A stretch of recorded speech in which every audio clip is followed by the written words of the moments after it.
राजू एक बैग लेकर घर के अंदर आया तो पूनम ने अपने पति से पूछा कि यह बैग किसका है। राजू ने पत्नी को कहा कि पापा का बैग है। यह सुनते ही पूजा बाधक गई और बोली कि अभी अभी तो तुम्हारे पापा आए थे, एक हफ्ता भी उन्हें गए नहीं हुआ है और फिर से आ गए। ठीक है, तुम और तुम्हारे पापा रहो, मैं तो जा रही अपने मायके। पूजा ने जोर जोर से बात करने लगी जिससे आवाज बाहर वाले कमरे तक चली जाए और पापा उसकी बात सुन ले और वापस चले जाए। राजू ने पूजा को धीमे धीमे बोलने की इशारा किया, पर पूजा को कोई फर्क नहीं पड़ा। उसने चिल्लाते हुए कहा कि मैं रोज रोज तुम्हारे पापा मम्मी को नहीं खिला पाऊंगी। अगर तुमसे मिलने के लिए वो इतना बेकरार रहते हैं तो तुम ही चले जाया करो उनके घर। जब देखे यहाँ मुंह उठाकर क्यों आ जाते हैं। तभी राजू ने कहा कि मेरे पापा नहीं आए हैं, तुम्हारे पापा आए हैं। तुम्हारे भैया ने उन्हें घर से निकाल दिया है।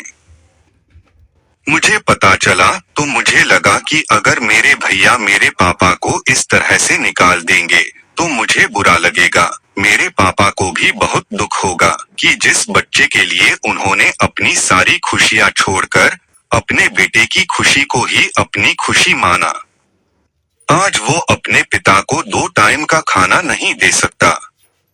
इसलिए मैंने तुम्हारे पापा को अपने साथ ले आया।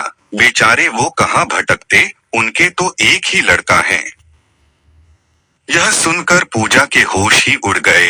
वह दौड़ते हुए बाहर गई, पर अब देर हो चुकी थी। पूजा के पापा ने सब बातें सुन ली थी।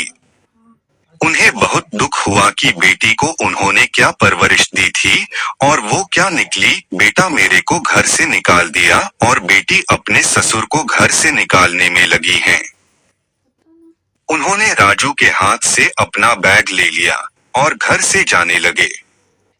बेटी ने अपने पिता को बहुत रोका, पर पिता नहीं रुके। तब पूजा को अपने बर्ताव और सोच पर बहुत शर्म आई। उसे अपनी गलती समझ आ गई।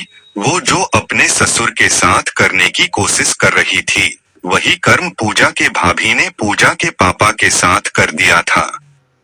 तब पूजा ने कसम खाई कि वह लोगों के इस सोच को बदलेगी और वह हर बेटी को बेटी के साथ साथ अच्छी बहू बनने की प्रेरणा देगी। तब उसने यह कहानी लिखी जो आप इस समय पढ़ रहे हैं। आइए हम सब उसके इस मिशन को आगे बढ़ते हैं और इस कहानी को दूसरों तक शेयर करते हैं।